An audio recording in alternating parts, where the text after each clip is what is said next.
Hello, I'm Andrew Thomas, and I'm here to talk about the Bozeman UDC. So this is the third installment in an overview of the UDC, and it deals with issues of affordable housing.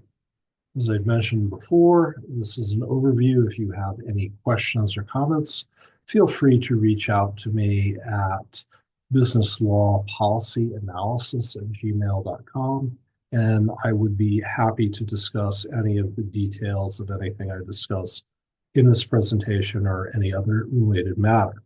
All right, so let's talk about affordable housing.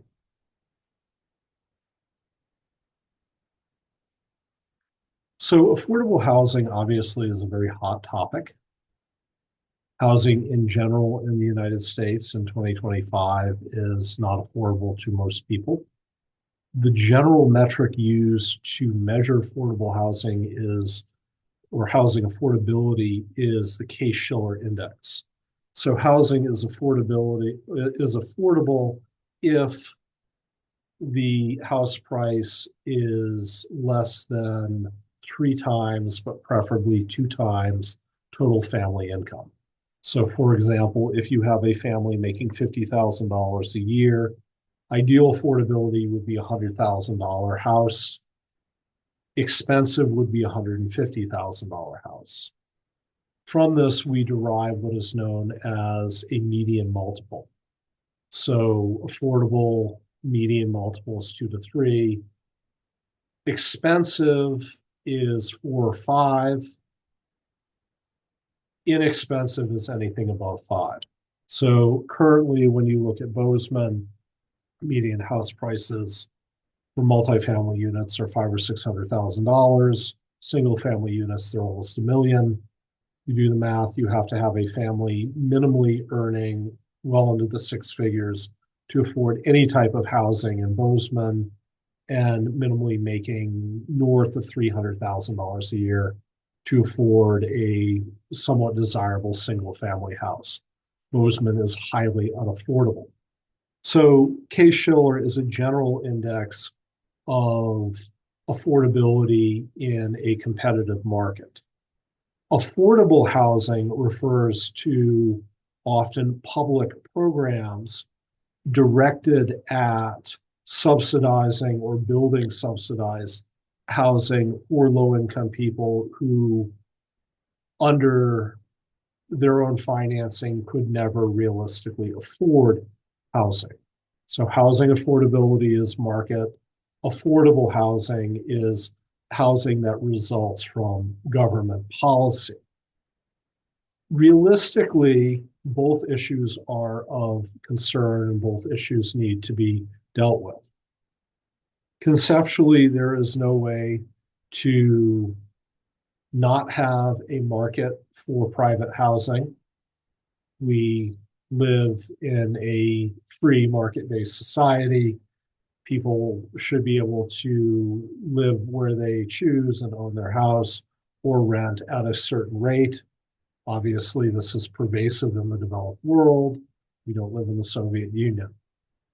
However, also realistically, when you look at most modern market economies, for people that are disabled, retired, or of low income, there is some place for affordable housing as a function of government policy. The real issue here is not whether or not, quote, affordable housing, as policy-driven housing, should exist, but what form it should take and what amount of the market it should be in terms of the number of affordable units needed relative to the broader market. Historically, the United States has done a good job at providing affordable market-based housing. That even if you were a low-income person, you could find a place to live that was relatively inexpensive, and you would not need any type of subsidy, or if you got a subsidy, it was relatively limited to be able to find a place to live. However, a variety of things changed. One is restrictive land use laws, which have been proven to increase the cost of housing, so urban containment in particular. I'm not talking about densification or zoning, but specifically urban containment. as well as a financialization of the housing market. So as less houses are built, they create speculative hedges for investors. That drives up the price, especially if you have a highly liquid market like we've had since COVID, but also this occurred in the early 2000s as well.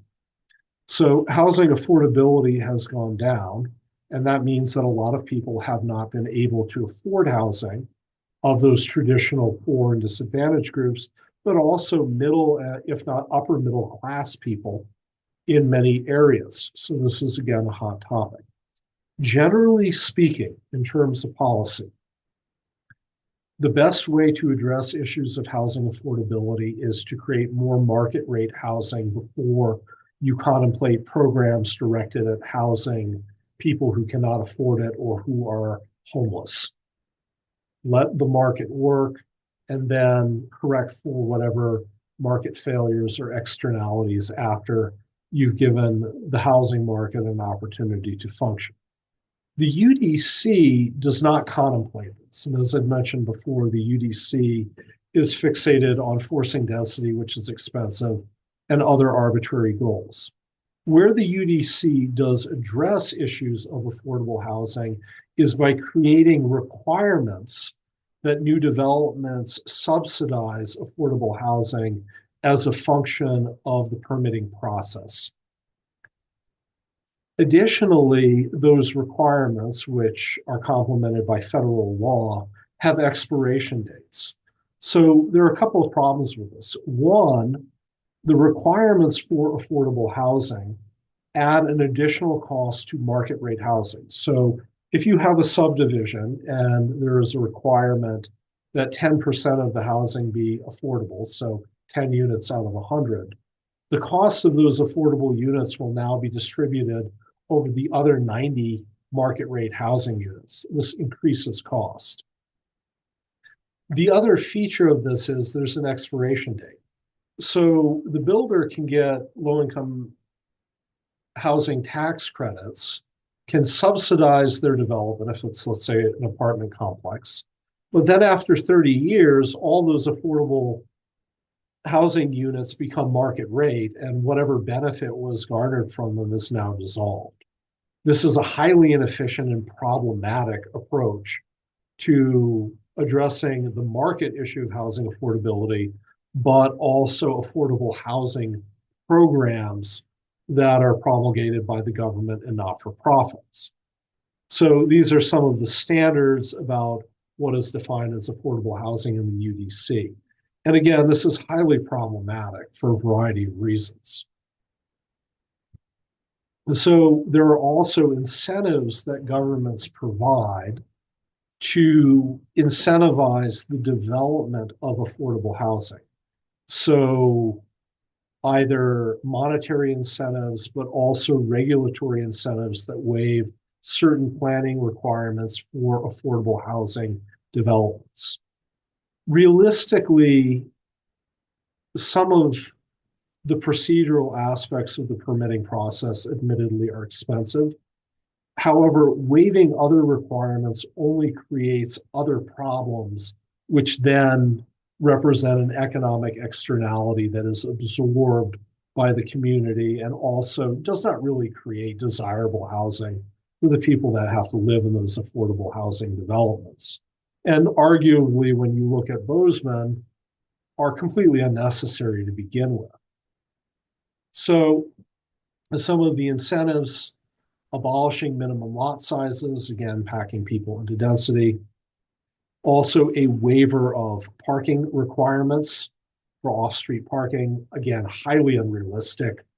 When you look at even low-income people, one of the keys for low-income people being successful economically, either in America or anywhere else in the developed world, is them to have access to an automobile so that they can drive to a job. Study after study very clearly knows that when you force low-income people or anyone to take transit, they spend an inordinate amount of their day commuting, whereas cars, again, are more economically efficient. So abolishing parking requirements simply makes it more difficult for them to drive and find work and so forth. Also, there is various infrastructure waivers that are considered as incentives for developing affordable housing. So no minimum lot width, off-street parking reduction. Additionally, waivers of various planning requirements to build affordable housing, some of which are necessary, but others are unnecessary, that again are probably going to create issues down the road if these developments come to fruition. The other thing here is that by waiving these requirements, it enables the developer to make more money and not necessarily provide better housing. So, for example, increasing building height. Generally speaking, taller buildings are less desirable for people to live in. Also, removing building detail, roof line, width standards, as well as other standards. All of these problems, even bicycle parking, all these waivers are problems from a society-wide perspective. Essentially, what you're building here, if you were to waive all these things, is a human warehouse for people who do not have to work, who do not have to drive, and who will remain in their residence and do, frankly, little else. The only group conceivably that might fit into this type of standard in terms of finding it desirable housing are relatively transient populations like college students at MSU. Again, standards that, even if they save a little bit of money, really should not be waived. So again, the real issue here when we look at government affordable housing policy is that it isn't.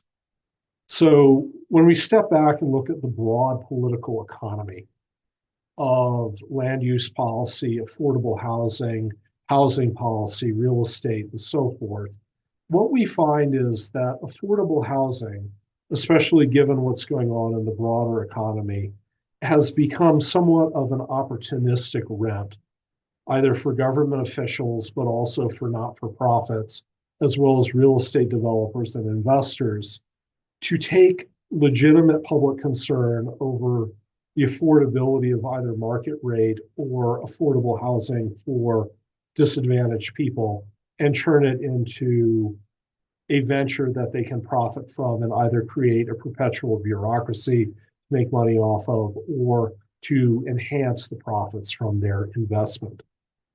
And the broader issue here is that it simply does not need to be this way.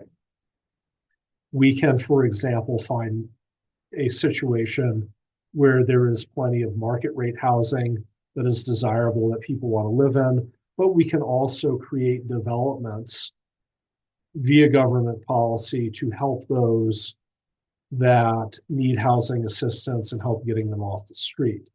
And I think that the biggest takeaway on this, if we are thinking holistically about it, it's the most telling is when you look at the incidence of homelessness in the United States, it's growing despite all this attention being paid, especially in large left-leaning cities, such as San Francisco and LA, about addressing affordable housing and homelessness.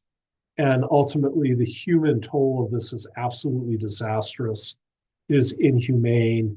It is something that the United States, which is the wealthiest and most prosperous society in human history, can easily avoid and should be addressed.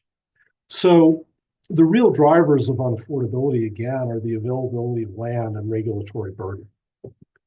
So by densifying existing built areas, you increase infrastructure costs, you limit supply, that drives up housing price. This has been demonstrated time and time again. Mandating affordable housing only adds to the cost of market rate housing. The type of affordable housing that the UDC promotes is unattractive. Now, it's one thing to get a homeless person off of the street and get them into a stable position. Having a bed to sleep on and basic accommodations is one thing. It's another thing to pack a low-income family into a cramped apartment where they can't park their car and where their kids don't have a place to play. That is strictly inhumane. It's also something that has a very deleterious effect on birth rates, which again has been demonstrated time and time again. Also, the types of subsidies that you see either at a local or federal level are really just rent-seeking opportunities and grifts. Although some affordable housing has been produced by the low-income housing tax credit, the program is rampant with corruption and inefficiencies. The cost of the housing produced is 50%, if not more, higher than market rate housing. And it really does not result in better housing options for low-income people. Great documentary that came out about a decade ago is from PBS Frontline. You can watch it here. It gets into the details of low-income housing tax credits, but also housing and homelessness advocacy groups such as Shelter Force, which is a pretty left-leaning group, are very critical of these policies. Bluntly stated, there are better, more rational allocations of public funds than the current policies. And unfortunately for Bozeman, its UDC is incentivizing bad policies that will not address housing affordability and will likely make things worse. So when we look at past efforts at affordable housing, what we find is that attempts at creating the type of pedestrian-friendly, high-density, publicly subsidized housing that the UDC promotes just simply do not work. So two very notorious examples are the Bilgemer, which is a development outside of Amsterdam in the Netherlands. It was heralded as being a relatively high-density, transit-orientated development of modern apartments in the late 1960s and early 70s.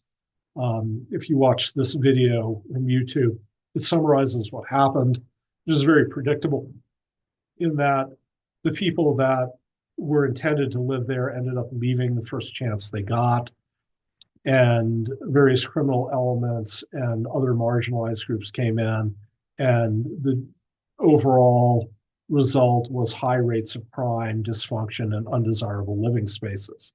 An example closer to home in the United States is Pruitt-Igoe, which is a housing development that was built in the late 1960s outside of St. Louis, Missouri. So they went in and bulldozed a lower density urban area and put in these mid-rise 7-ish story apartment buildings.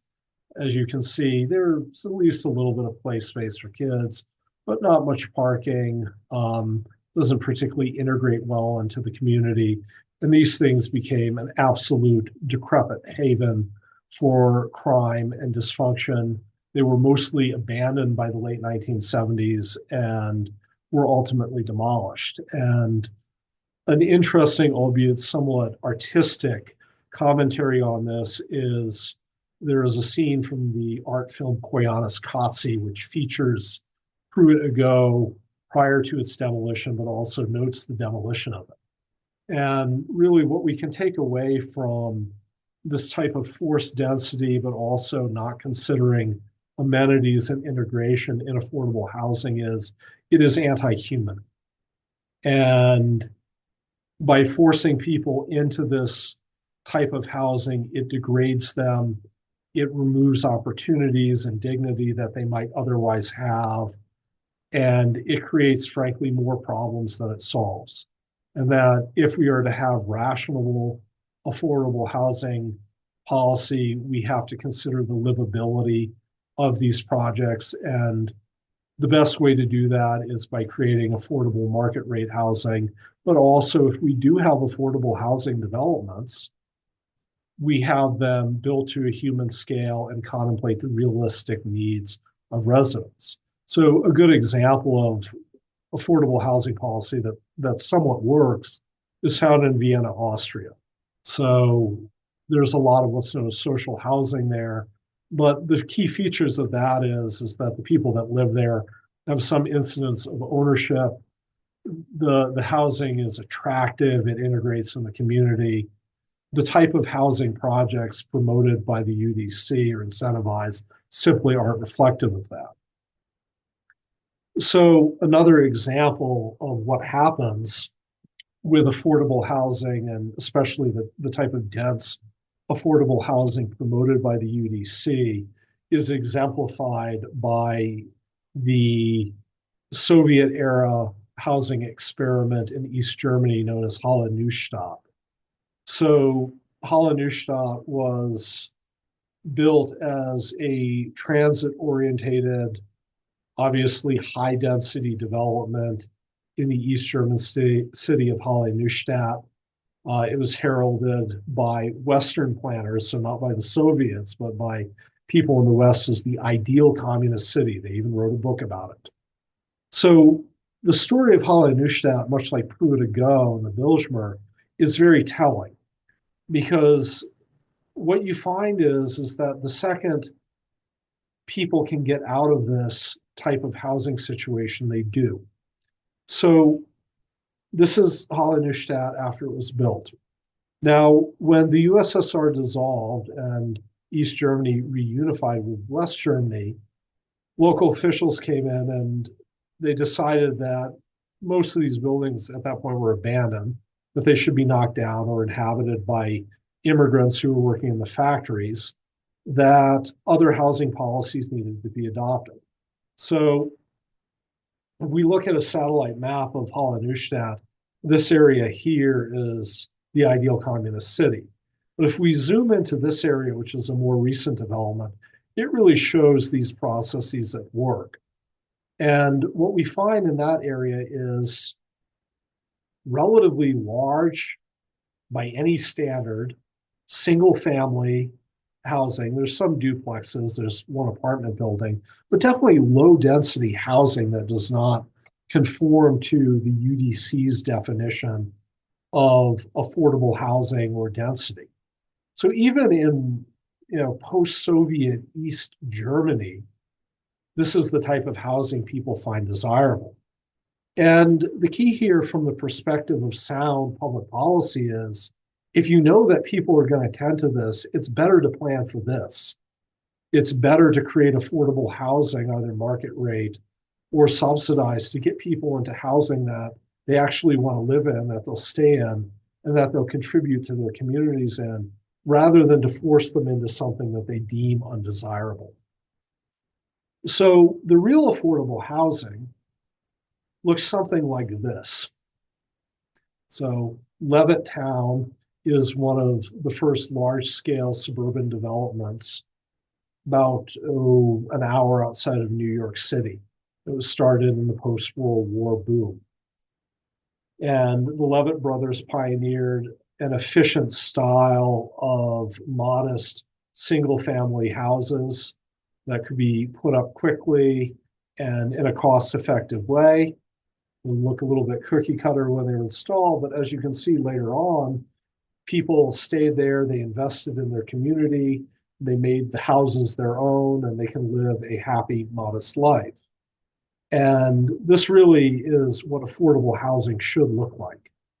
And even if you're dealing with an apartment building, even if you're dealing with low income housing that is subsidized, this is what we have to keep in mind. And unfortunately, with density advocates and urban planners, as well as other groups, they view this type of housing as evil or undesirable or problematic, when in fact it really is something that is desirable, that really should be a goal of public policy to promote. So a resource to look into various development patterns is a book that's edited by Alan Berger and Joel Koken. I mentioned Koken before, called Infinite Suburbia. You can look this up and buy a copy on Amazon. It really has some good analyses of sustainable building, but also the diversity of development patterns that you will find throughout the world.